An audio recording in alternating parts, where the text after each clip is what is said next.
시청자 여러분 안녕하십니까? 토론 진행을 맡은 현재훈입니다. 제주 MBC 제주신보, 제주 CBS 제주의 소리, 언론 4사는 제21대 국회의원 선거를 앞두고 제주시 갑 선거구 후보자 초청 토론회를 마련했습니다. 후보의 좌석 배치와 질문 순서는 사전 추첨에 따라 결정됐습니다. 그럼 제주시 갑 선거구 후보자 소개합니다. 미래통합당 장성철 후보입니다. 더불어민주당 송재호 후보입니다. 반갑습니다. 정의당 고병수 후보입니다. 안녕하십니까. 마지막으로 무소속 박희수 후보입니다. 본격적인 토론에 앞서 토론 진행 방식을 설명해 드리겠습니다. 오늘 토론은 주도권 토론과 공통 질문으로 나눠 진행됩니다. 후보들은 자신의 발언 시간을 확인할 수 있도록 정면에 각자의 타이머가 설치되어 있습니다. 발언 시간이 다 되면 진행자가 마무리해달라는 고지를 드립니다. 각 후보들은 원활한 토론 진행을 위해 발언 시간을 지켜주시기 바랍니다. 또한 상대 후보를 비방하거나 주제에서 벗어난 발언은 삼가 주실 것을 당부드립니다. 그러면 정해진 순서에 따라 출마 예변 들어보겠습니다. 먼저 미래통합당 장성철 후보부터 시작하겠습니다. 발언 시간 1분입니다. 시작하겠습니다. 도민 여러분, 제주시 갑 유권자 여러분 안녕하십니까? 절박감 때문에 출마했습니다. 제주가 너무 정체되어 있습니다. 고여 있습니다. 변화를 해야 되는데 변화를 하지 못하고 있습니다. 그 이유는 16년, 서귀포시는 20년에 가까운 오랜 기간 동안 더불어민주당이 권력을 독점했기 때문에 그렇습니다. 새로운 성장이 필요합니다. 새로운 성장을 하려면 변화와 혁신이 필요한데 변화와 혁신의 그 시작은 권력의 독점을 깨는 데서 시작해야 된다고 생각합니다. 이번 4.15 총선 더불어민주당 권력 독점 체제를 부숴서 새로운 성장을 위한 변화의 혁신의 계기로 삼아야 된다고 생각합니다. 여러분께 이번 총선에서만큼은 혁신과 통합을 지향하는 미래통합당, 그리고 꿋꿋하게 이제까지 견디면서 지역을 위해서 활동해온 저 장성철에게 기회를 주실 것을 호소드립니다. 네, 다음 더불어민주당 송재호 후보 순서입니다. 발언 시간 1분입니다. 시작합니다. 안녕하십니까. 제주시 갑 선거구에 더불어민주당 후보로 출마한 송재호입니다. 코로나 위기로 도민 여러분, 의료진 여러분, 그리고 공무원 여러분 얼마나 힘드십니까? 우리는 이 국난을 극복하고 새로운 희망을 만들어내야 합니다. 문재인 정부가 최선을 다하고 있습니다. 세계가 주목하고 있고 배우려고 하고 있습니다. 100조에 이르는 긴급 경영자금과 금융자금을 준비하고 있고 자영업 소상공 농어민을 위한 12조에 달하는 정책자금도 내놓고 있습니다. 가구당 100만 원의 긴급 재난지원금도 마련해서 지원할 예정입니다. 이러한 부분들을 제주에 더욱 훨씬 많이 가져와서 생계의 위기를 타개해야 합니다. 문재인 정부의 국정관리 경제회성에 힘을 보태 주십시오. 네, 정의당 고병수 후보 순서입니다. 발언 시간 1분입니다. 시작하겠습니다. 안녕하십니까. 제주시 갑 지역에서 국회의원 후보로 출마한 정의당 고병수입니다. 얼마 전 육지에서 일하는 의사 동료에게서 전화를 받았습니다. 그분은 현장 투입돼 가지고 코로나 환자들을 검진하고 진찰하고 이런 역할을 하고 있는데 너무 힘들다. 이거 언제까지 갈지 모르겠다. 이런 아쉬움에 힘듦에 호소를 했습니다. 그뿐만 아니라 지금 많은 제주도민들 힘듭니다. 경제가 힘들고 이럴 때 과연 이렇게 제주가 힘들어진 것이 누구의 책임인가? 저는 바로 정치가 책임을 져야 된다고 생각합니다. 정치가 답을 줘야 된다고 생각합니다. 하지만 16년간 책임지지 않았고 4년 더 한다고 더 바뀌지 않을 거고 그렇다고 다른 당에게 준다고 바뀌지 않습니다. 저 고병수 도민들 위해서 책임지는 정치 하겠습니다. 네, 마지막으로 무소속 박희수 후보입니다. 발언 시간 1분입니다. 시작합니다. 도민 여러분, 정치를 우리가 바꾸지 않으면은 지금까지 느끼신 실망감, 정치에 대한 배신감 계속 되풀이될 수밖에 없습니다. 이번에 비례정당 만들면서 얼마나 국민들이 속이 터졌습니까? 여야가 당리당략에 얽매여서 싸움만 하고 국회는 전혀 움직이지 않았습니다. 여러분, 투표용지가 50cm에 가깝다고 합니다. 정당만 볼 게 아니고 일할 사람을 찾아야 됩니다. 도민을 위하고 도민을 알고 도민을 대변할 줄 아는 도민의 이익을 우선하는 그런 후보자가 나가야 정치를 바꿀 수가 있습니다. 더 이상 우리나라의 정치 이대로 갈 수 없습니다. 여러분과 함께 도민의 힘으로 정치의 판을 확실하게 바꾸는 박희수 후보가 되도록 하겠습니다. 여러분 힘이 되어 주십시오. 네, 이번 순서는 주도권 토론입니다. 주도권을 가진 후보가 6분 동안 주제에 관계없이 자유롭게 토론을 진행합니다. 다만 주도권을 가진 후보는 일방적인 발언은 자제해 주시고 상대 후보의 발언 기회도 존중해 주시기 바랍니다. 먼저 송재우 후보 주도권 토론으로 시작합니다. 후보 주도권 시간 6분입니다. 토론 시작하겠습니다. 예, 저는 제주국제자유도시 구상을 가지고 주도권 토론을 시작하겠습니다. 전부 다 아시다시피 제주국제자유도시 구상은 1980년대에 제주 자유무역항 구상에서 시발을 해서 제주도를 개방의 거점으로 삼고자 하는 구상인데요. 당시 IMF를 맞은 김대중 정부가 개방의 선도기지가 필요했고 제주도를 시범지역으로 하는 국책사업으로부터 시작이 되었습니다. 사람, 상품, 자본의 자유로운 이동을 보장한다고 했는데 사람은 일종의 좀 관광객들로 제주도에 와서 좀 돈을 많이 쓸 수 있는 사람, 상품은 주로 생태나 환경같이 제주도의 자산을 활용하는 상품, 자본은 제주도의 발전 방향에 맞는 자본, 예를 들어서 농수축산 같은 것을 진흥하는 사업은 다른 카지노나 이런 자본보다 훨씬 큰 우대들을 주는 것이지요. 그런 구상에서 시작된 것이 국제자유도시입니다. 국제자유도시는 개방을 통해서 살고자 하는 표현이지 그 그릇에 어떤 내용물을 담을 것이냐에 대해서는 토론의 논의가 부족했고 그리고 지금까지 확실하게 결정되지 않은 매우 애매모호한 상태로 진행되고 있습니다. 이런 과정에서 우리 정의당의 고병수 후보께서 그 내용물로 생태환경도시를 제안하셨는데 이 생태환경도시가 사람, 상품, 자본의 측면에서 어떤 의미를 갖는지 어떤 국제자유도시의 모양새를 갖고 있는지를 질문하고 싶습니다. 예, 고맙습니다. 전에도 물어보셨는데 시간이 없어서 말씀을 다 못 드렸습니다. 결국은 생태환경 평화까지 붙여서 평화 도시를 만들겠다는 것은 그러한 정책이 만들어져야 되는 것이고 그러기 위해서는 이걸 주도하는 JDC, 제주국제자유도시 개발센터 이거를 그러한 쪽으로 바꿔줘야 됩니다. 그러면서 결국은 제주도가 청정 환경을 지켜야 되지 않습니까? 파괴하는 것이 아니고 우리 자손들에게 물려줄 수 있는 그런 환경을 만들어 나가면서도 그리고 21세기는 생태 환경의 시대입니다.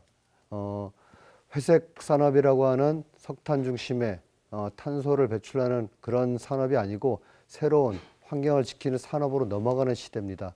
파리 기후협약이 그렇게 해서 만들어졌고 과연 그렇다면은 그러한 시대를 맞이하기 위해서 우리는 주도적으로 일자리 창출 모든 산업을 그런 방향으로 만들어 나가야 된다. 이런 생각을 하고 그런 준비를 해야 됩니다. 그래서 그 생태 환경은 지키면서도 그 돈이 될 수 있는 그런 곳으로 가야 된다. 이런 말씀을 드리고 싶습니다. 그렇게 하나의 방향이라고 봅니다. 그럼 이 생태 환경이 일종의 자산이 될 수 있다라는 취지로 말씀을 하는데요. 우리 제주도에 예를 들어서 우리 지하수를 삼다수로 내다 팔아서 예. 사실은 석유값보다 비싸지 않습니까? 삼다수가. 예. 그걸 잘 관리해서 하는 것이 좋은 예가 될 수 있는 것인지. 그렇죠. 좋은 예죠. 예. 그다음에 뭐 우리 비트나 콜라비 같은 우리의 작물들을 가공해서 이것을 가지고 또다시 내다 팔고 또 이것을 먹기 위해서 오는 건강장수를 희망하는 일종의 항로화 관광객들을 유치하는 것도 좋은 예가 되는지 예. 같은 취지입니까? 예. 그런 것도 얼마든지 좋지 않습니까? 문제는 지하수를 타서 삼다수라든지 이런 것도 이용하고 팔고 일자리 창출하고 제주의 어떤 부를 누리는 건 좋습니다. 근데 무제한 팔 수는 없습니다. 그리고 그것을 뭐 널리 확대할 수는 없는 것이고, 두 번째는 농산물, 특수작물이라든지 이런 농산물들, 농민들에게 도움이 되겠죠. 문제는 그러기 위해서 곶자월을 파괴한다든지 지하수 고갈을 유발한다든지 오폐수 문제를 유발한다든지 환경을 파괴한다든지 바다 물기를 없앤다든지 이런 것들은 우리 후손들에게 물려줄 수 없는 상황을 만드는 것 아닙니까? 자연, 그리고 제주도는 우리가 잠시 빌려 쓰는 것입니다.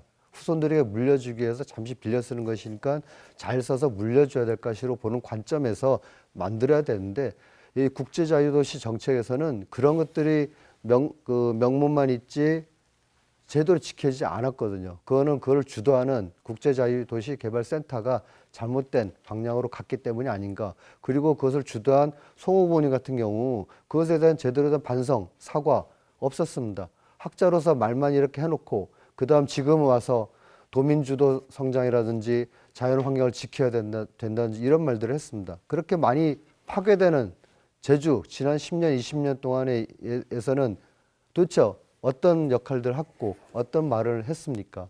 없었습니다. 저도 뭐 제주가 환경이 됐든 생태가 됐든 우리의 고유 자산, 일종의 우리가 세계 유산으로 가지고 있는 것도 굉장히 많거든요. 자연유산도 있고 생물권 보존지역, 지질공원, 밭담, 또 오름 이런 지하수 이런 고유 자원들이 경쟁력이 있는 것이고 이것을 상품으로 해서 나가는 것이 굉장히 바람직하다. 도민 자산이기 때문에 도민의 참여가 훨씬 수월할 수 있다. 도민이 돈 버는 성장을 할 수 있다. 이렇게 생각을 하는 거고요. 이런 틀을 제주 국제자유도시의 내용물에 넣기 위해서 제주 특위를 설치해서 그 내용물에 넣도록 사실은 작업을 진행하고 있었고요. 근데 15년 동안 왜 못했습니까? 15년은 제가 책임 있는 자리에 있진 않았죠. 이렇게 하면 좋겠다 하는 제안을 할 수 있었지만 아니, 전에 여러 자리에서 말씀하셨습니다. 도정에도 오랫동안 관여했고 국정에도 오랫동안 관여했다. 왜 그런데 그것들을 그러면서 그걸 못했다는 건 말이 되십니까? 관여는 우리 장성철 후보께서 추진 반장을 해서 사실은 실제 할 수 있는 그런 역할이 있었지요. 송 후보님, 주도권 토론 발언 시간 끝났습니다. 이번엔 고병수 후보 주도권 토론 순서입니다. 주도권 시간은 6분입니다. 시작합니다. 송재호 후보님이 환경 얘기를 시작해서 저도 비슷하게 얘기를 시작하겠습니다. 제2공항 얘기를 하겠는데, 제2공항 우리가 넘어야 될 산입니다. 모든 여론조사에서 보면은 도민들이 가장 관심 있어하고 해결해야 될 과제, 이것이 제2공항, 경제 이런 부분들이 나옵니다. 그래서 이 부분을 가지고 그 해법까지 이번 토론을 통해서 조금 도출해 보고자 합니다. 장 후보님께 먼저 제 질문에 대한 대답은 막 긴 게 아니기 때문에 짧게 대답해 주시면 좋겠습니다. 맞게 하겠습니다. 오래됐죠? 탑동 매립. 지금 생각해도 반대하고 싶죠? 탑동 매립에 관해서는 저는 옳지 않다는 생각을 갖고 있습니다. 섭지코지도 마찬가지입니다. 송악산 개발하려고 그러고, 그다음 강정 해군기지. 처음에는 민군 복합항해라고 도민들을 속인 다음에 지금 철대문으로 가려서 민간인에 들어갈 수도 없습니다. 민간 복합항이 아니고 분명 해군기지였고, 그리고 제2공항까지, 그리고 제주도 곳곳에서 제가 파악하기로 한 20여 군데 수만 평의 대규모 공사들이 벌어지고 있습니다. 제주도를 이렇게 난개발 지역으로 만들고 있다는 겁니다. 이것에 대한 책임은 찬반의 문제가 아닙니다. 어떤 철학을 가지고 제주도를 보존하고 일자리를 만들고 산업으로 가져갈 것인가, 이런 고민들 해야 되는데 많은 정치인들이 그런 고민을 못했습니다. 이런 부분에서 제가 다른 토론 자리에서 송재호 후보님께 물었습니다. 제2공항 2010년도 정도에 논의가 시작이 됐는데 본격적으로, 근데 그때 돌아갔으면은 찬성할 것이냐 반대할 것이냐, 지금 다시 한번 묻고 싶습니다. 제2공항 논의가 시작되면은 찬성하고 싶습니까? 반대하고 싶습니까? 또 이 우리 고병수 후보께서 소신의 문제로 또 오시는데, 제 개인적인 송재호로서 또 관광개발을 전공한 사람으로서의 의견은 있습니다. 근데 오늘은 이제 국회의원 후보 토론인데 국회의원 후보로서의 찬반의 입장을 말씀드리는 것은 옳지 않다고 생각합니다. 여러 자리에서 비슷하게 말씀하셨어요. 그러면 학자로서 정치인으로서 생각이 다르다는 것은 소신이 결국 또 없다는 겁니다. 결국은 찬반의 문제 이전에 그때 그 당시로 돌아갔으면 제2공항은 분명히 필요 없다. 이런 얘기들을 하셨어야 송재호 후보님이 올바른 그 입장으로 봅니다. 그리고 이런 것들이 2015년, 2016년, 17년 여러 가지 보고서를 나오면서 문제가 됐는데 그 사전 타당성 조사가 있었지 않습니까? 2015년에. 그것에 대한 문제점 그냥 간략하게 한번 20초 정리해 주십시오. 제주도 관광객이 2006년을 기준으로 해서 볼 때 한 500만 정도 있어서 기존 공항이 아니, 충분히 처리할 수 있었고요. 예. 2010년의 시점에도 그랬습니다. 문제는 2015년 들면서 1,500만 명을 상회한 거거든요. 그래서 기존 공항의 소위 수용력에 문제가 있다. 그게 아니고요. 공항 확충이 사전- 필요하다 이렇게 돼간 거지요. 2015년에 사전 타당성 조사가 나왔는데 용역 보고서가 나왔는데 그 용역 보고서의 문제점이 뭔가 아니, 간단히 말씀해 달라는 겁니다. 사전 타당성 조사 보고서의 문제점은 정확한 결론을 내리지 않은 거지요.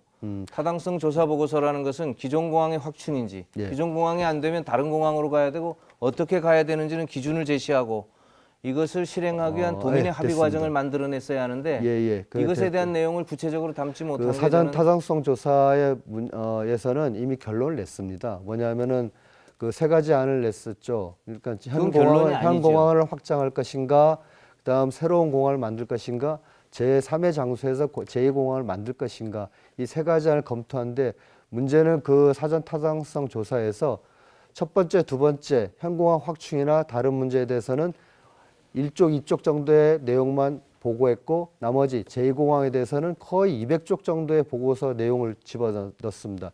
자, 결론이 없다고 치지만 그건 결론을 유도한 겁니다. 이미 결론을 내린 겁니다. 그런 속에서 제2공항이 맞다 해가지고 입지를 선정하고 그런 과정을 겪었는데 거기서 중요한 결함이 하나 있었습니다. 그 ADPI 보고서가 빠졌던 겁니다. 그리고 그거를 국토부와 제주도는 도민들에게 알리지도 않았습니다. ADPI 보고서 읽어보셨죠? 예. 거기에 어떤 얘기가 있습니까? 기존공항, 간단하게. 기존공항의 확충으로 예. 충분하게 항공 수용력을 달성할 수 있다는 내용이죠. 만일 그 내용이 그 도민들에게 알려졌다면은 제2공항 진행이 이렇게 무지막지하게 강행되지 않았을 것입니다.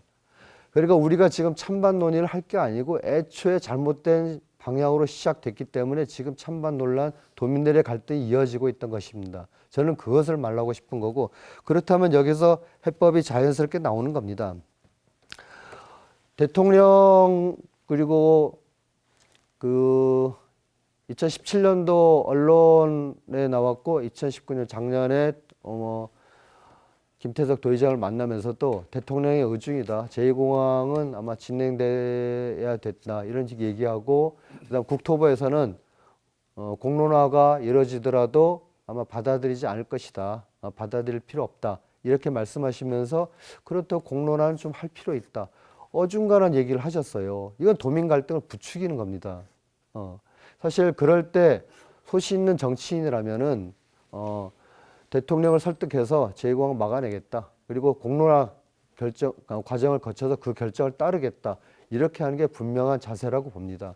중간에서 이것도 아니고 어영부영, 오락가락, 우왕좌왕하는 모습을 보이는 것은 올바른 국회의원 후보의 자세가 아니라고 봅니다. 네.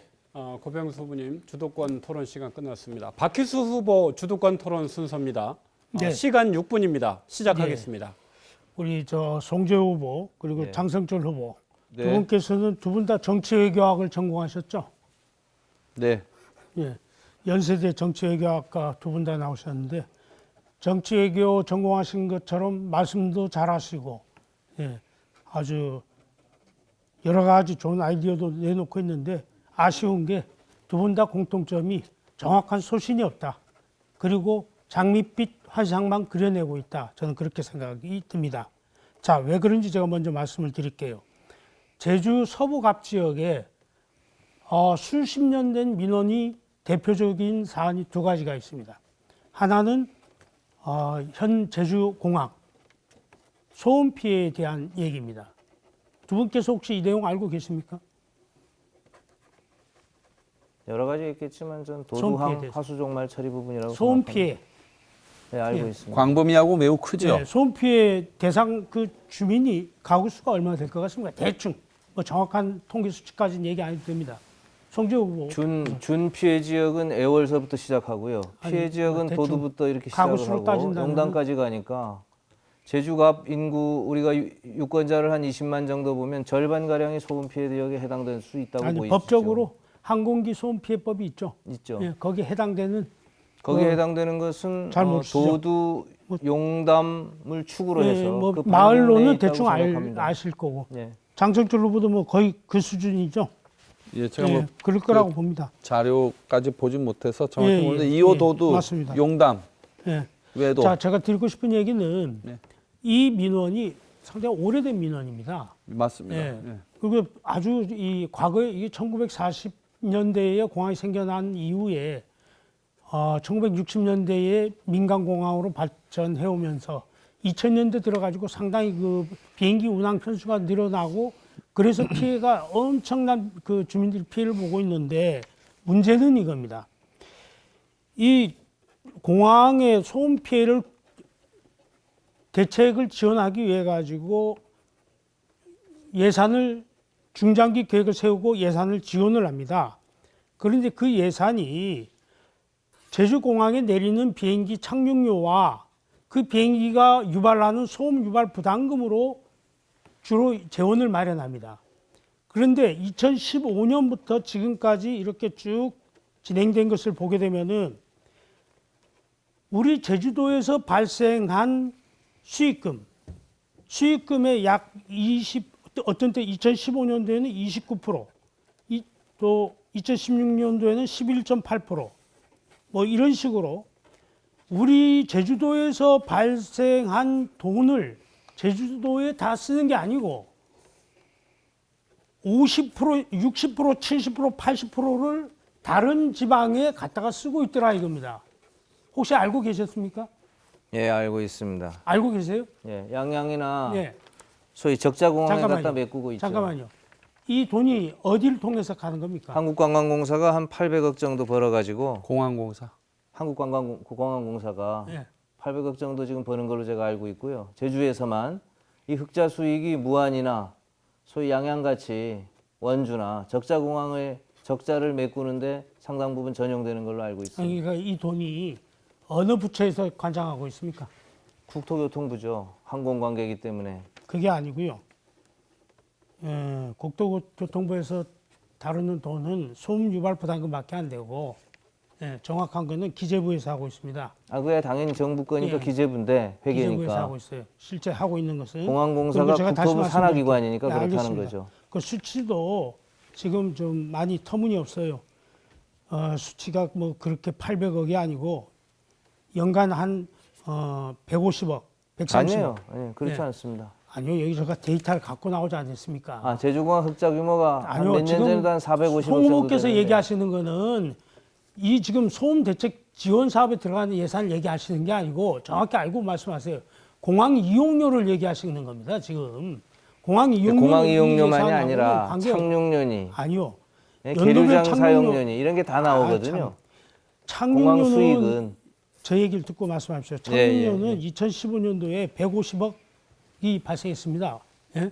지금 2019년도에 170억이 발생했고 소음 유발 부담금은 1년에 약 20억 쉽게 안 정도. 됩니다. 그 두 개 합치면은 뭐 180억밖에 더 됩니까? 170억. 그리고 쓸 수 있는 예산은 착륙료에서 전부 다 쓸 수 있는 게 아니고 75%를 쓰도록 돼 있어요. 그러니까 지금 우리 제주도 내에 있는 주민들이 공항 소음으로 인해서 피해를 보고 있으면서도 제대로. 그 피해를 당한 예산을 제대로 우리가 돌려받지 못하고 있습니다. 맞습니다, 맞습니다. 예. 예. 그리고 이런 것들에 대해 가지고 그동안 국가균형발전위원장 하면서 왜 바로잡지 못했습니까? 균형발전위원장 그런 일은 하는 건 아니고요. 왜 안 합니까? 아니, 뭐 소음 지역 피해에 대한 주민의 보상은 피해에 하지 대해 가지고 않습니다. 관계가 없습니까? 예, 피해 보상은 하지 않습니다. 아니 문제 제기도 못 합니까? 아, 문제 제기는 가능하겠죠. 당연히 가능하죠. 예. 예, 각 부처가 다 모이기 때문에 예, 그렇죠. 장승철 후보 네, 이런 문제에 대해 가지고 도당위원장으로서 해결 노력해 보셨어요? 제가 다오 마을을 한번 가서 거기는 실질적인 네, 소음 마무리해 피해 주시기 바랍니다. 예, 별로 뭐 해결 노력은 없었던 것 같고. 다오 마을 가서 한번 그러니까 들었어요. 이런 요 문제 이거 하나만 보더라도 네, 알겠습니다. 박 후보님, 문제가 있다. 주도권 토론 시간 예. 끝났습니다. 다음 장성철 후보 주도권 토론 순서입니다. 후보 주도권 시간 6분입니다. 토론 시작하겠습니다. 고병수 후보님 예. 의사분으로서 코로나19 상황에 대해서 여러 가지 다양한 의견을, 좋은 의견을 주시고 계신데, 현재 우리나라가 그래도 이 방역 예방 활동을 잘하고 있다는 평가를 해외에서 좀 받고 있잖아요. 예. 그 공이 누구한테 있다고 생각하십니까? 그거는 일단 현 정부와 예, 그다음에 국민들의 협조, 예, 이 두 가지로 봅니다. 현 정부 같은 경우는 문재인 정부가 스스로 잘한 것도 있지만은 메르스 사태를 우리가 겪었기 때문에 그 네. 메르스 사태를 통해 가지고 이 감염병 대책을 어떻게 해야 되겠다. 대규모 감염 사태, 대규모 확산이 이루어질 때는 어떻게 해야 되겠다. 이런 매뉴얼들이 좀 만들어졌습니다. 최근에 좀 미흡하긴 하지만은 예. 그런 것들이 있었고 거기 국민들도 학습 효과와 적극적인 협조 이런 게 아마 지금 어느 정도 효과를 보는 게 아닌가 이렇게 최근에 생각합니다. 그 더불어민주당 중앙당 지도부에서 자화자찬하는 식으로 코로나 위기 대응을 잘하고 있다 하는 말씀을 들으면서 공감이 가든가요? 일단은 그 보건의료 쪽 전문가이기도 하고 그런 측면에서 볼 때는 어느 정도 잘하고 있다는 생각이 드는데 네. 너무 자화자찬까지는 이 지금 아직도 해결되지 않고 지금 중간 단계에 와 있습니다. 코로나 사태가. 아까도 그런 말씀하셨지만 상태에서 자화자찬하는 모습들은 조금 보긴 좋지는 않았습니다. 그 아주 위험한 상황에서 헌신하고 있는 의료진들이나 예. 또 의료 체계의 숨은 실무자들이나 예. 이런 분들한테 공을 돌려도 모자란 판에 예. 자화자찬하는 모습에 대해서 저도 좀 공감이 안 돼서 한 말씀 드렸고요. 예. 송재호 후보께 묻겠습니다. 예전에 화순항 해군기지 하는 거를 중국인 관광객 유치 혹은 중국 자본 유치 차원에서 반대한다 하는 말씀을 하신 적이 있습니다. 맞습니까? 화순항 해군기지와 중국 관광객을 제가 연결했다는 겁니까? 네. 아, 그런 적이 없는데요. 제가 읽어드릴까요? 예. 2006년 8월 28일 제주 관광학회 학예학술대회 예. 장소는 라마다 프라자 호텔에서 했고요. 예. 설령 제주에 중국 자본 입장에서 보면 화순항의 해군 기지는 가상 적국인 미국의 영향력 아래 기억나시죠? 예, 제주가 있는 것을 의미하고 이는 여차하면 투자 자본을 해소할 수 없음을 말하는 것이기 때문에 어느 중국 자본이 제주에 투자하려고 하겠는가? 설령 제주에 해군 기지를 건설한다 하더라도 한국이 중국과 미국 등 주변 강대국 사이에서 확실한 균형자 역할을 할 수 있을 때 이후라야 다시 말해서 미국 함대가 여기에 기항하면 중국 함대도 기항할 수 있는 그런 상황일 때 고려해 볼 수 있는 사안이다 이렇게 얘기했어요. 아, 예. 그때는 그런 철학을 가지고 있었습니다. 중국 자본을 유치해서 제주 해군 기지를 반대한 거거든요. 아, 이건 그렇지 않고요. 저는 그렇게 해석이 됩니다. 제가 좀 최근에 예. 말씀할 기회 드릴게요. 예. 미군이 철수 시에 중국의 핵 우산을 제공하면 어떠냐 하는 의견을 문재인 대통령 외교안보 특보인 문정인 특보가 한 얘기가 있었습니다. 예. 혹시 알고 계십니까? 아, 알고 있지 않습니다. 읽어보지 않으셨습니까? 예.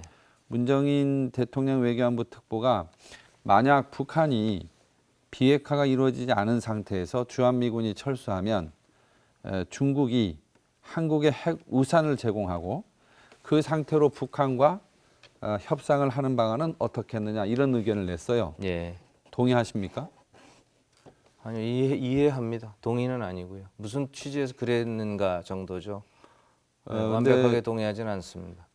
어쨌든 중국의 눈치를 보면서 한국의 외교 안보 문제를 다루는 그런 접근 자세에 대해서 특히 이 제주도에 중국 자본을 유치하기 위해서 해군 기지를 해서는 안 된다라고 하는 논리는 2006년도에 그런 상황에서는 뭐 이해할 수 있다 이렇게 주장하실지 모르지만 외교 안보의 국방의 문제는 단순히 그런 관광 개발 학의 차원에서 접근할 수 있는 게 아니라 국가의 모든 면을 종합적으로 고려해야 되는 그런 문제이기 때문에 저는 매우 위험한 발언을 하셨다 이런 평가를 할 수밖에 없거든요. 제가 좀 혹시 발언을 어떻게 해도 한 말씀 하시죠? 예. 해군 기지가 우리 제주도에 들어서는 것은 한미 동맹 관계에 있을 때 미국 함대의 기항을 의미하는 것이고 미국 함대의 기항권을 가지게 될 경우는 제주도에 투자하는 중국 자본이 위축된다는 걸 의미하는 것이고요. 따라서 함대 기항은 가급적 피하는 게 좋다는 취지로 말씀을 드린 겁니다. 이 제주도의 이 남중국해, 이 동중국해 해안을 평화의 바다로 해서 해군이 아닌 해양 경찰이 다닐 수 있으면 어떨까 하는 그런 바람을 담는 그런 취지로 이해하면 좋겠고요. 예, 제가 말씀드릴게요. 그 정도 듣고요. 어쨌든 대한민국의 국가 안보는 현재 굳건한 한미 동맹을 기반으로 해서 유지되고 있는 게 대한민국의 평화 아닙니까? 그런 상황에서 미국을 마치 동맹의 국가가 아닌 제3의 어느 한 국가인 것처럼 묘사를 하고 또 중국도 어느 한 국가인 것처럼 묘사를 해서 중국의 자본을 유치하기 위해서 제주의 해군기지 건설을 반대하는 게 옳다. 제주 입장에서는 그런 주장을 한 거에 대해서는 아무리 생각해도 납득하기 어려운 주장이다. 이 말씀을 꼭 드리고 싶습니다. 예, 아니, 한미 동맹은 뭐 굳건하게 유지돼야죠. 마무리하시죠. 발언 시간 종료됐습니다. 이번에는 4명의 후보들에게 질문을 드리고 답변을 듣는 공통 질문 순서입니다. 질문을 듣고 후보별로 자신의 입장을 말씀해 주시기 바랍니다. 발언 시간 1분입니다. 질문 드리겠습니다. 코로나19로 인한 위기를 극복하기 위해 제주도는 취약계층에게 선별적으로 긴급 생활비를 지원할 계획입니다. 하지만 제주도의 민주당 의원들은 모든 도민들에게 재난기본소득을 지급하라고 주장합니다. 재난기본소득에 대한 각 후보의 입장 들어보겠습니다. 자, 고병수 후보부터 시작하겠습니다. 발언 시간 1분입니다. 정의당과 저 고병수는 도민들에게 정책 공약을 내걸면서 코로나 사태가 일파만파로 확산될 때 분명히 말씀드렸습니다. 재난소득 100만 원 직접 지급 모든 국민들에게 제공해야 된다. 이렇게 말씀드렸고 정부에서 뭐 70%라든지 하위 70%까지는 준다든지 취약계층에게만 제공한다든지 도우 방침 이런 것들은 선별적으로 하는 건데 저는 반대합니다. 그 기준을 어떻게 정할 것이며 그 중간에 있는 사람은 또 어떻게 정할 것이며 이런 문제가 있고 재난을 당했을 때 모두가 똑같이 어렵습니다. 제가 어떤 약사분을 만났는데 물론 그분 평소 수입이 높겠죠. 근데 하지만 꼬박꼬박 세금 내고 있던 분이신데 자기는 그런 혜택을 받지 못한다 하니까 분노해 하시더라고요. 그 돈이 아쉬운 게 아니고 일종의 차별을 받고 있다. 그 술집을 운영하시는 선배가 있는데 그분도 똑같은 얘기를 했습니다. 세금을 내고 있는데 바랍니다. 차별을 받고 있다. 이건 아니라고 생각합니다. 예, 발언 시간 끝났습니다. 자, 다음 박희수 후보 순서입니다. 발언 시간 1분입니다. 시작합니다. 국가가 이런 재난 상황에서 국민들에게 혜택을 주려고 할 때는 기준이 명확하게 있어야 됩니다. 그런데 제가 볼 때는 국가가 70%라고 기준을 정하고 있지만은 이 기준은 우리가 보편적으로 느끼는 상황일 뿐이지 실질적으로 개개인마다 다 특성이 있기 때문에 결코 합리적이질 못하다. 그래서 일괄 지급하는 게 타당성이 있다. 이렇게 생각하고 있습니다. 지금 우리가 노령연금이라든지 국민기초생활 보장이라든지 이런 법을 적용하는 데 있어서도 실질적으로 혜택을 받아야 될 분들이 법에서 정한 테두리 내에서 하다 보니까 합리적이지 못하고 정작 받아야 될 사람들이 받지 못하는 경우가 허다합니다. 그런데도 이런 국가 재난 상황에서 또다시 그렇게 적용한다는 것은 타당하지 못하다고 봅니다. 예, 마무리해 주십시오. 예, 다음 장성철 후보 순서입니다. 발언 시간 1분입니다. 시작합니다. 코로나19 경제위기 상황에 대해서 재난기본소득을 도입하는 것뿐만 아니고 경영안전지원자금을 특별히 긴급히 풀고 그리고 확대 재정정책을 통해서 경제정책, 진흥정책을 하고 이렇게 다양한 정책을 쓰는 거거든요. 재난기본소득만 쓰는 게 아니고.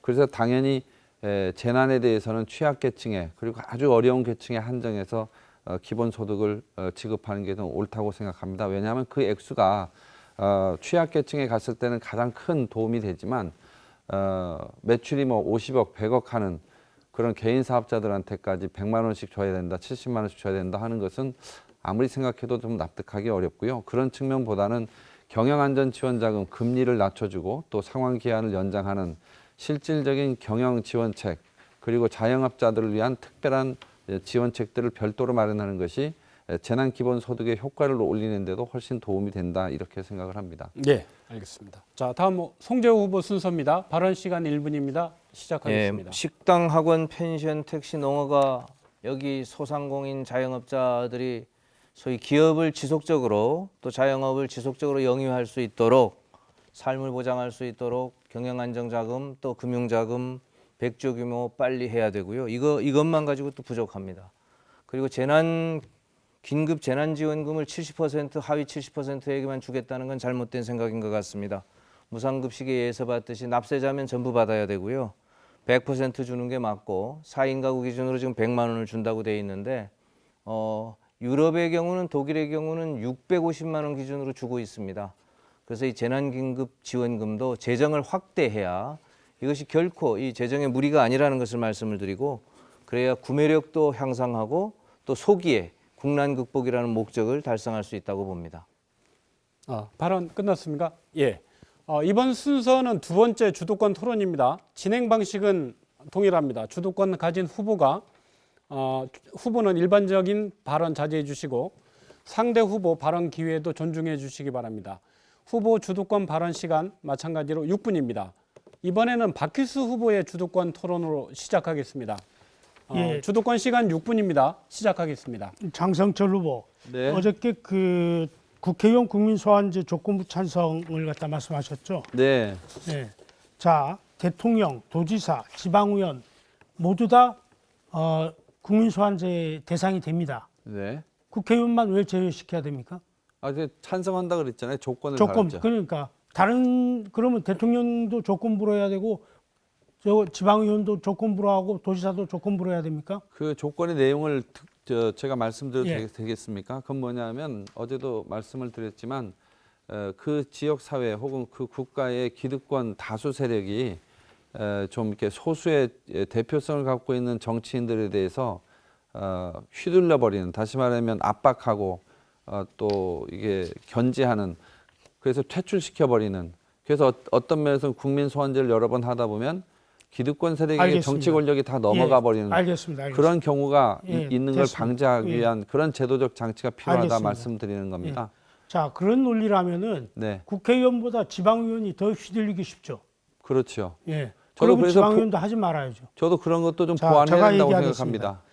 그런 논리로는 제가 보기에는 조건부로 다 할 수는 없고, 예.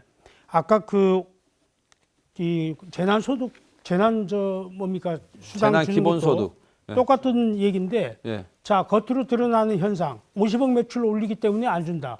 50억 매출을 올리고 있지만 실제 이 사람이 빚더미에 앉아 있는지, 예? 소득이 전혀 없는지 어떻게 알 수 있습니까? 그런 경우에는 그거는 논리적으로 말이 되질 않습니다. 그러니까 그만큼 현장을 모르고 실질적인 사람들의 마음을 알지 못하기 때문에 그런 얘기들, 그런 계산을 하게 되는 거고, 마음으로 하는 정치를 하게 되면은 이런 것들에 대해 가지고 충분히 납득이 가능하지만 자, 그다음에 중소기업 해봤자 잘 아는데. 자, 그다음에요. 자, 지금 제2공항 찬성하는 이 의견을 내놓으셨는데, 그럼 서부 지역 상권에 대한 문제가 발생하는 것들을 어떻게 해결하겠습니까? 서부 지역 상권에 큰 영향 없다, 저 확신합니다. 자, 그렇지 않습니다. 어떻게 예? 감성적으로 접근하면 안 됩니다. 지역 경제는 선순환 돼서 현실적인 다 문제입니다. 이거는 연결돼 자, 있기 그리고 때문에 그다음에 그렇게 좀 물어보겠습니다. 선전선동하시면 안 됩니다. 제2공항을 갖다가 물류라든지 운송산업 뭐 이런 것들 얘기를 하시는데, 그 구체적으로 물류가 제주도에서 이게 산업으로 발달을 할 수가 있겠습니까? 물류 인프라로서의 공항이 일정 정도의 안정적으로 확보되었을 때 다른 산업 진흥 정책을 할 수 있는 거죠. 물류 인프라가 되지 않으면요, 지금요. 백약이 무효예요. 네, 그 얘기도 맞는데 제가 볼 때는 물류라는 것은 소량이 아니고 대량입니다. 이 네. 대량의 물류는 해상 운송에 맡기는 게 맞는 겁니다. 부피가 전 작고 세계적으로 보세요. 전 세계적으로 모든 이 물류에 대해 가지고는 해상을 이용하는 게 정설이지, 비행기 통해 가지고 물류는 한계가 분명히 있습니다. 그렇기 때문에 저는 그 얘기를 드리고, 그 다음에 또 하나 말씀드리겠습니다. 예전에 국제자유도시 시작할 때요, 자유무역지대라고 하는 프로젝트가 그 다음에 있었습니다. 또 하나 있어요. 자, 그 다음에 우리 장 의원께서는 이 국제자유도시에 또 주도한 추진단장, 송재호 후보께서는 또 이 창안하신 분들인데, 자, 이렇게 해가지고 우리 제주도 땅이, 토지가 외국인들한테 많이 넘어갔죠.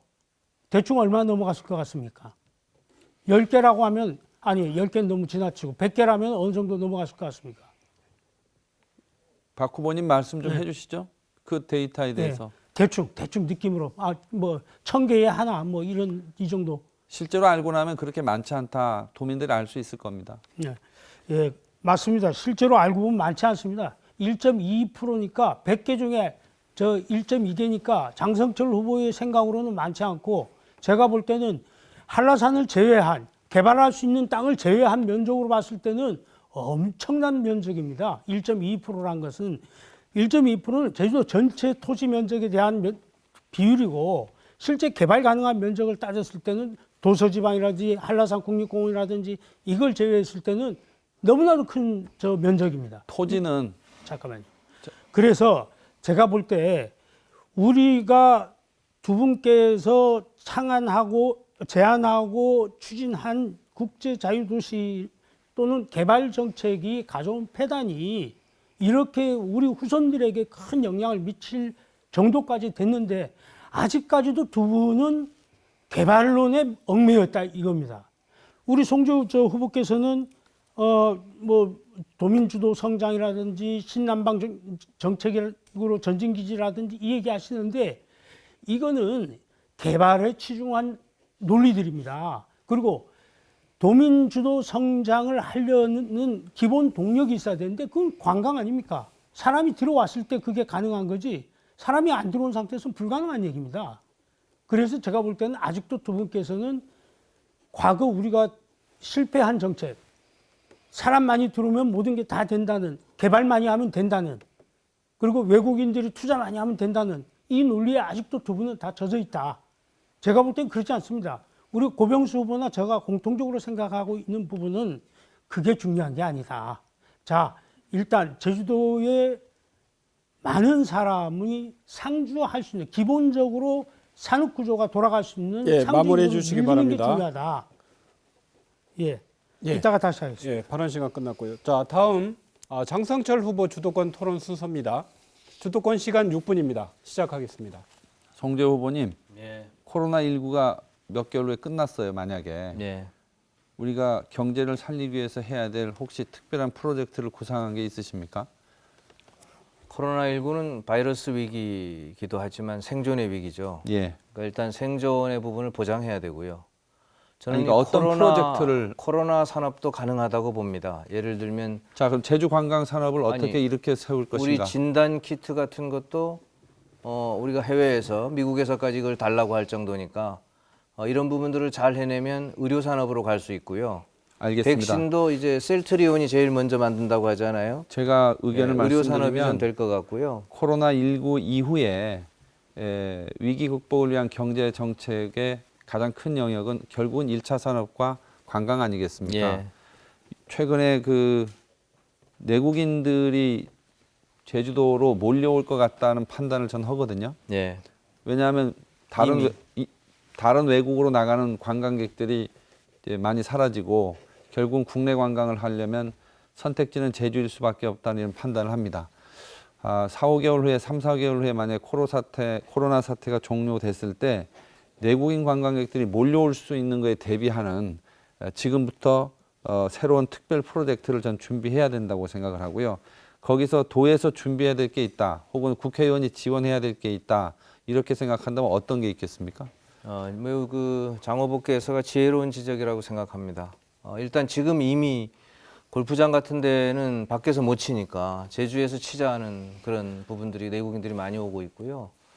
또 제주도가 또 아이러니하게도 이 코로나하고 좀 구체적인 대안을 혹시 갖고 계신 게 있습니까? 안전지대로 돼 있어서 관광객들이 이에 대한 선호가 저는 늘어날 거로 보고, 저는 만약에 이렇게 했으면 아니 좋겠습니다. 이게 피해가 아니라 저는 이 제주 관광은 연기라 보고 있습니다.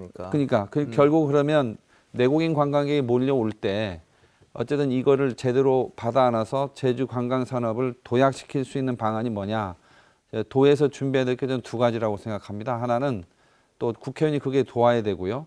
입도하는 관광객에 대해서 특별한 한시적인 인센티브를 도에서 직접 줘야 된다고 봐요.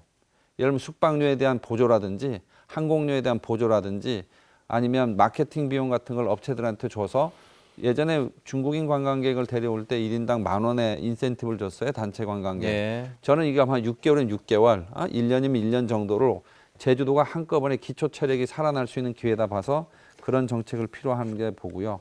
혹시 1차 산업과 관련돼서 코로나19 이후에 우리가 진행시킬 새로운 프로젝트 같은 걸 제가 고민해 본 게 있습니다.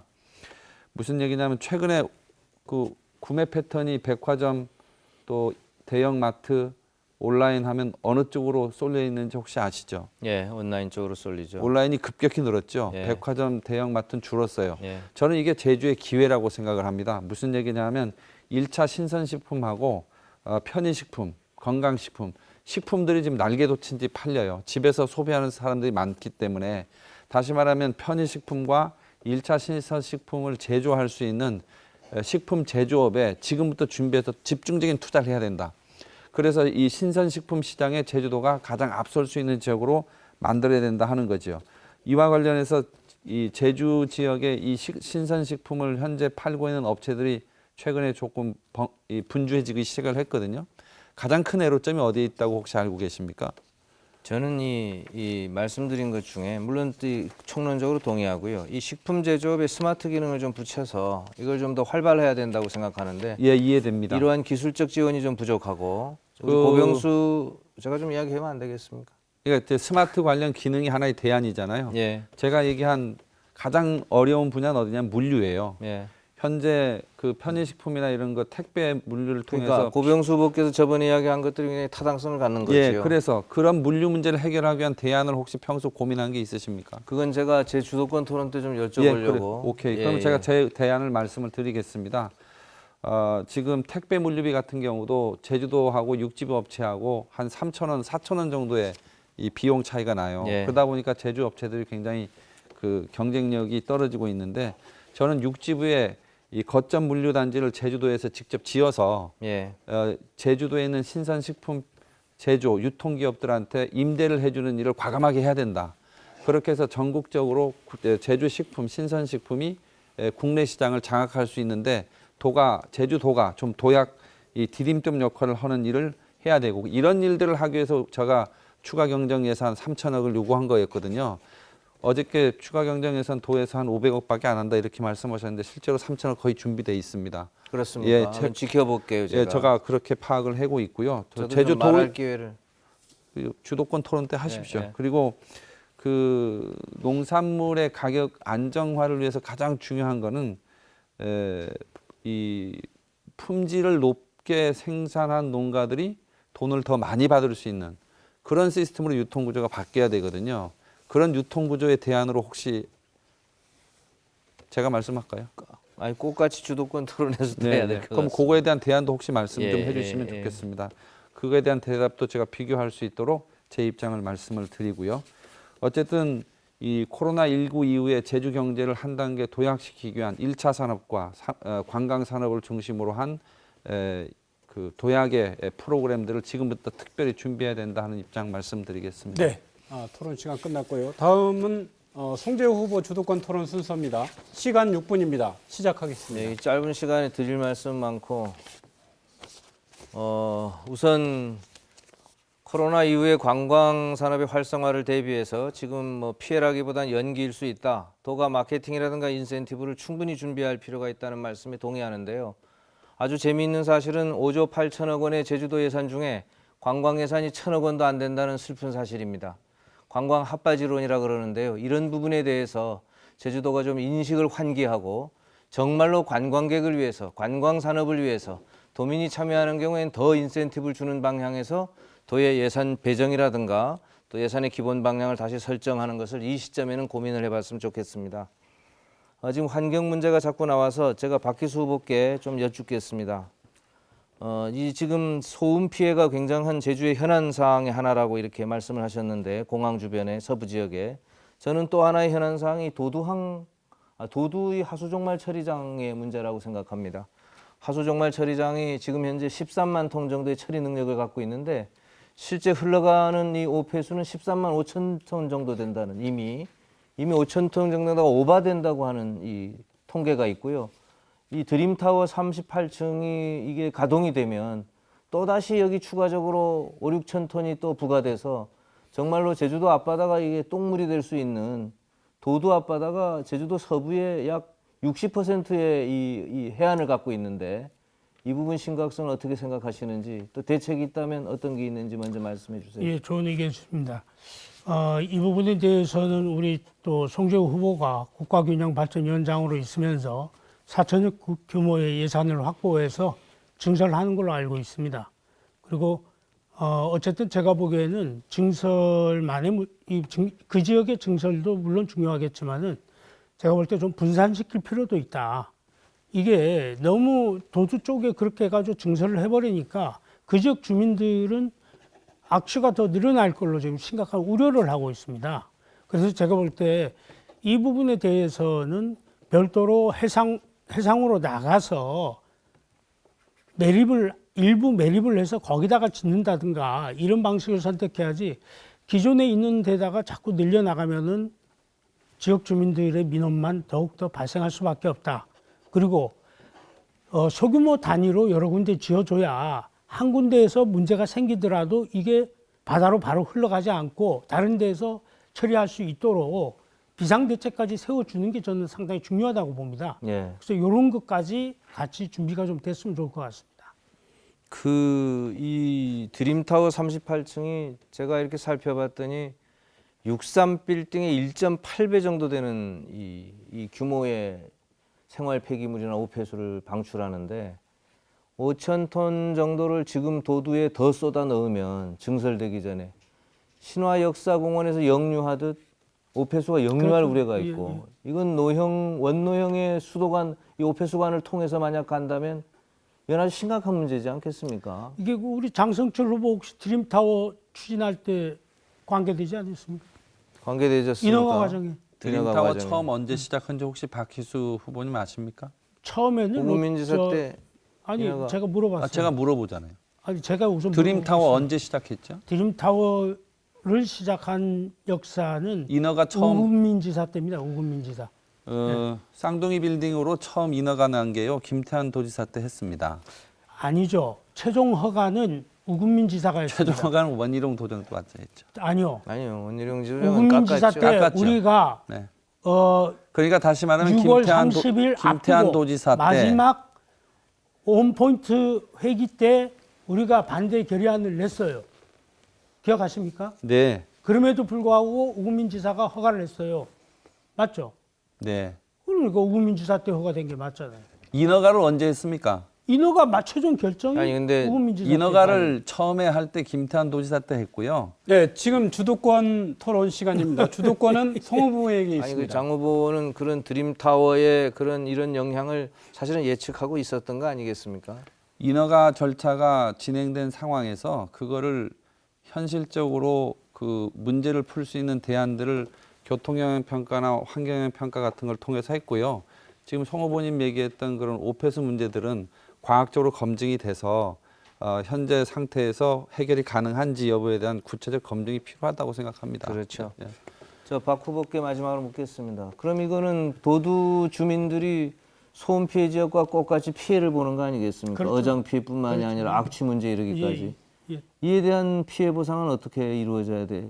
필요가 있고 해야 된다고 생각지 않습니까? 그러니까 제가 이번에 드린 말씀 중에 하나가 우리가 에어시티를 만들자고 하는 이유가 바로 그런 것들입니다.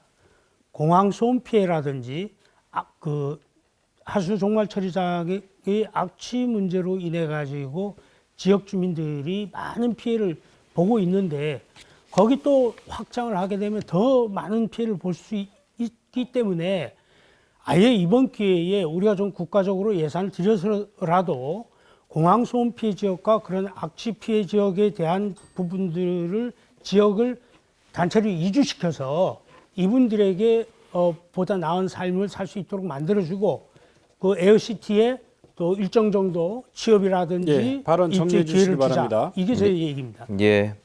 예, 발언 시간 끝났고요. 자, 고병수 후보 주도권 토론 순서입니다. 발언 시간 주도권 시간 6분입니다. 시작하겠습니다. 예, 저는 4.3과 제주개발 그리고 일자리 창출을 어떻게 할 것인가 이런 주제로 좀 해보고 싶습니다. 4.3 얘기를 많이 했기 때문에 그리고 내일이 4.3 72주년을 맞습니다. 그래서 간단히 정리하고 좀 가려고 합니다. 장 후보님께 묻습니다.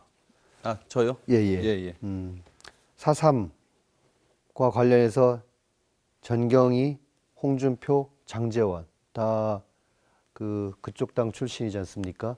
뭐 그렇죠. 예. 자, 어떤 공통점이 있을 것 같습니까? 그게 대해 좀 알려주시면 감사하겠습니다. 그러니까 혹시 알고 있는데 숨기고 싶은 거 아닌가 이런 정경희 의원은 생각했는데. 요번에 말씀하셨죠. 예. 잘 알고 있고요. 자, 그거 제가 숨겨서 될 일이 아니지 그죠. 않습니까? 예. 그냥 알고 있을 겁니다, 사실은. 근데 공통점이 뭐냐면 4.3하고 관련지면 검색어가 쫙 뜹니다. 그게 뭐냐면은 4.3은 모두 한결같이 4.3 폭동이다 이렇게 얘기했습니다. 좌익 반란군에 의한 폭동이다 이렇게 했습니다. 그래서 결국은 뭐냐면 많은 양민들의 무고하게 죽어간 것들이 그런 폭동에 의해서 죽었다 이렇게 표현될 수밖에 없는 것이고, 그런 것들은 바로 역사 인식이 좀 부족하지 않았나. 그러면서 장 후보는 여러 번의 토론 자리에서 그렇게 말라는 사람이 다수가 있는 미래통합당 내에서 그런 4.3 의식을 바꾸겠다, 4.3 특별법을 개정하겠다 이렇게 강조하는데, 자, 더불어민주당 그거를 4.3의 문제 해결사라고 얘기하는 더불어민주당 못 바꾸는데, 3명의 국회의원이 있는데도 못 바꿨는데, 한 명의 국회의원이 가서 다들 4.3을 폭동이라 몰고 가는 그런 분위기 속에서 그걸 어떻게 바꿀 수 있는지 난 그게 제일 답답합니다. 말씀드려도 역사인식의 될까요? 부재와 그런 신념이 부족하지 않았나 그렇게 생각되고. 말씀드려도 될까요? 아니요. 그건 이따가 좀 말씀해 주시기 바라고 해. 근데 지금 그래서 팩트가 좀 다른 게 있어요. 그러니까 간단하게 말씀드린 10초만 거고. 주십시오. 아니, 죄송하지만. 나중에 안 말씀하시고, 예, 그럴 기회를 나중에 가지십시오. 그다음에 그래서 그 부분을 좀 짚고 넘어가고 싶었고, 그다음에 제주도 개발에 관해서 우리가 어떻게 해야 될 것인가 이렇게 말씀드리고 싶습니다. 자, 아까 말씀드렸듯이 저희가 제주 청정환경 이 땅은 우리가 잠시 빌려가는 거라고 했습니다. 그래서 지켜야 되는데, 그럼 제가 개발 반대론자일까? 절대 그렇지 않습니다. 올바른 개발, 난개발 이걸 막자는 거지, 개발을 반대해서 우리 일자리를 만들지 말자가 아닙니다. 지속 가능한 그런 개발과 그리고 청정 환경을 지킬 수 있는 개발 얼마든지 있습니다. 유럽에서는 그런 것들을 하고 있고, 그럼 우리도 그런 곳으로 가야 된다. 이런 생각 속에서 그렇다면은 한꺼번에 우르르 도로 뽑고 건물 짓고 해가지고 또 그 다음에는 건설 경기 확 떨어지고 이렇게 되지 않습니다. 그랬을 때. 그리고 두 번째 관점은 아까 말씀드렸듯이 21세기는 친환경으로 갑니다. 그럼 그쪽으로 신성장 동력들이 이동을 하게 돼 있습니다. 패러다임이 전환되게 돼 있습니다. 그렇다면 우리가 주도권을 가지고 대한민국이 특히 환경을 가지고 있는 제주도가 주도적으로 일자리 창출을 그런 쪽으로 가야 된다. 이런 말씀을 드리는 겁니다. 그것이 우리 미래의 환경을 지키는 것이 미래 일자리 창출의 방법이고, 그걸 주도적으로 해야 된다. 이렇게 말씀드리고 싶습니다. 그 부분이 한 10초만 주시면. 아이고, 이따가 하십시오. 예.